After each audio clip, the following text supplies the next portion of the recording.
Hello my day class 7 family മക്കളെ, നമ്മുടെ chapter ഉണ്ട്, നമ്മുടെ മിഡീവൽ ഇന്ത്യ കൾച്ചറൽ മൂവ്മെന്റ്സ് എന്ന് പറഞ്ഞ ചാപ്റ്റർ, അഥവാ മധ്യകാല ഇന്ത്യ സാംസ്കാരിക മുന്നേറ്റങ്ങൾ എന്ന് പറഞ്ഞ ചാപ്റ്ററിലെ വളരെ ഇമ്പോർട്ടന്റ് ആയിട്ടുള്ള ഒരു ടോപ്പിക്കാണ് ഭക്തി പ്രസ്ഥാനം എന്ന് പറഞ്ഞത്. അപ്പോൾ ഭക്തി പ്രസ്ഥാനം എന്ന് പറഞ്ഞ ടോപ്പിക്കും അതേപോലെ തന്നെ സൂഫിസം എന്ന് പറഞ്ഞ രണ്ട് പ്രധാനപ്പെട്ട ടോപ്പിക്കുകളാണ് ഈ ചാപ്റ്ററിനെ തന്നെ മുഴുവനായിട്ട് നമുക്ക് കാണാൻ പറ്റുക.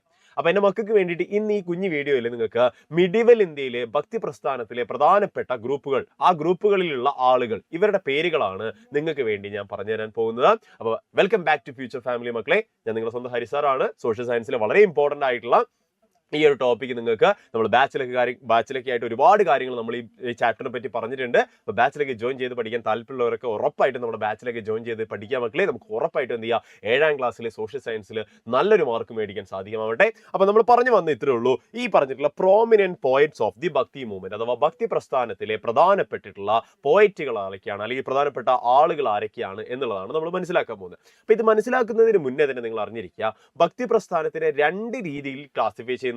എന്താ ചെയ്യുന്നത്? ഒന്ന് ആഴ്വാറന്മാരെന്നും മറ്റൊന്ന് നായനാർമാരെന്ന് പറഞ്ഞ് രണ്ട് വിഭാഗങ്ങളായിട്ട് നമ്മൾ ഭക്തി പ്രസ്ഥാനത്തെ ക്ലാസിഫൈ ചെയ്യുന്നുണ്ട്. അങ്ങനെ ക്ലാസിഫൈ ചെയ്യുന്നതിന്റെ ഭാഗമായിട്ട് രണ്ട് കൂട്ടരും അവരവരുടെ ഇഷ്ടപ്പെട്ട ദൈവങ്ങളെയാണ് ആരാധിച്ചിരുന്നത്. ഫോർ എക്സാമ്പിൾ, ആഴ്വാരന്മാർ എന്ന് പറയുന്ന ആളുകൾ മഹാവിഷ്ണുവിനെ ആരാധിക്കുകയും നായനാർമാർ എന്ന് പറഞ്ഞ വിഭാഗം മഹാശിവൻ, ഈ പറഞ്ഞ പരമശിവനെ ആരാധിക്കുകയും ചെയ്ത രണ്ട് കൂട്ടര ആളുകളായിരുന്നു. അപ്പം ഇവർ രണ്ടുപേരിലും പ്രധാനപ്പെട്ട കുറെ എഴുത്തുകാരുണ്ട്, കുറെ കലാകാരന്മാരുണ്ട്. അപ്പൊ അവരെയാണ് നമ്മൾ ഈ കുഞ്ഞു വീഡിയോയിൽ നിങ്ങൾ പരിചയപ്പെടാൻ പോകുന്നത്. അപ്പൊ സ്വാഭാവികമായിട്ടും ഈ പറഞ്ഞിട്ടുള്ള ഭക്തി മൂവ്മെന്റിലെ പ്രധാനപ്പെട്ട ആളുകൾ എന്ന് പറഞ്ഞാൽ ഞാൻ പറഞ്ഞു, വിഷ്ണു അവതാർ അല്ലെങ്കിൽ വിഷ്ണു ആരാധകരായിട്ടുള്ള ഡിവോട്ടീസ് ആയിട്ടുള്ള ആളുകൾ ആൾവാർമാർ എന്ന പേരിലാണ് അറിയപ്പെടുക.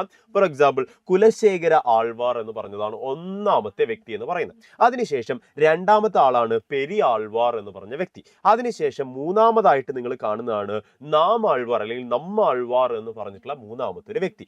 അതിനുശേഷം നാലാമതായിട്ട് നിങ്ങൾ ആണ്ടാൾ എന്ന് പറഞ്ഞിട്ടുള്ള ഒരു വ്യക്തിയെ കാണും. ഇവരൊക്കെ തന്നെ ആരുമായി ബന്ധപ്പെട്ടിട്ടാണ്?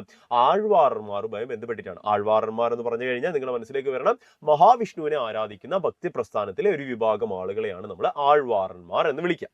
അതിനുശേഷം നിങ്ങൾ ഇവിടെ അറിഞ്ഞിരിക്കുക, കാരേക്കൽ അമ്മയാർ എന്ന് പറഞ്ഞിട്ടുള്ള വിഭാഗമുണ്ട്. അപ്പാർ, ഇവർ കംപ്ലീറ്റ്ലി ഡിഫറെന്റ് ആയിട്ടുള്ള ഒരു വിഭാഗം, ഭക്തി പ്രസ്ഥാനത്തിൽ തന്നെയാണ്. ഇവര് ഏത് വിഭാഗമാണ്? ഇവര് വന്നിട്ട് ശിവ അഥവാ മഹാശിവനെ ആരാധിക്കുന്ന നായനാർ എന്ന് പറഞ്ഞിട്ടുള്ള ഒരു വിഭാഗത്തിലാണ് കാണാൻ പറ്റുക. അപ്പോൾ ഭക്തി പ്രസ്ഥാനത്തിലെ രണ്ടാമത്തെ പ്രധാനപ്പെട്ട ഒരു ഫാക്ടർ അല്ലെങ്കിൽ ഘടകമായിട്ട് ഒരു ടീമായിട്ടുള്ള ഒരു ഗ്രൂപ്പ് ഓഫ് ആളുകളായിട്ടുള്ള നായനാർമാരിൽ പെടുന്ന ആരൊക്കെയാണെന്ന് നോക്കാം. അതിലാണ് നമ്മൾ കണ്ട ഈ പറഞ്ഞ കാരേക്കൽ അമ്മയാർ എന്ന് പറഞ്ഞ ആളുകൾ, അപ്പാർ എന്ന് പറഞ്ഞ വ്യക്തി, സാംപാന്താർ എന്ന് പറഞ്ഞ വ്യക്തി, അതുപോലെ തന്നെ സുന്ദരാർ എന്ന് പറഞ്ഞ വ്യക്തി, മണിക വസകർ എന്ന് പറഞ്ഞിട്ടുള്ള വ്യക്തി. എന്താണ് മണിക വസകർ എന്ന് പറഞ്ഞിട്ടുള്ള വ്യക്തി? ആ ഒരു കാര്യം നിങ്ങൾ മനസ്സിലേക്ക് എന്ത് ചെയ്യുക, ഓടി വരിക. മാണിക്ക വസകർ എന്ന് എന്ന് വേണമെങ്കിൽ പറയാം കേട്ടോ. എനിവേ, ഈ പറഞ്ഞ ഭക്തി പ്രസ്ഥാനത്തിലെ പ്രധാന കവികളുടെ മലയാളം കൂടെ ഞാൻ നിങ്ങൾക്ക് പറഞ്ഞുതരാം. വിഷ്ണു ഭക്തർ ആഴ്വാർമാർ എന്നറിയപ്പെട്ടു. അതിൽ കുലശേഖര ആഴ്വാർ, പെരിയാഴ്വാർ, നമ്മാഴ്വാർ, ആണ്ടാൾ എന്ന് പറഞ്ഞ വിഭാഗത്തിന് നമുക്ക് കാണാൻ പറ്റും. ശിവഭക്തരായിട്ടുള്ള ആളുകളാണ് നായനാർമാർ എന്ന് പറയുന്നത്.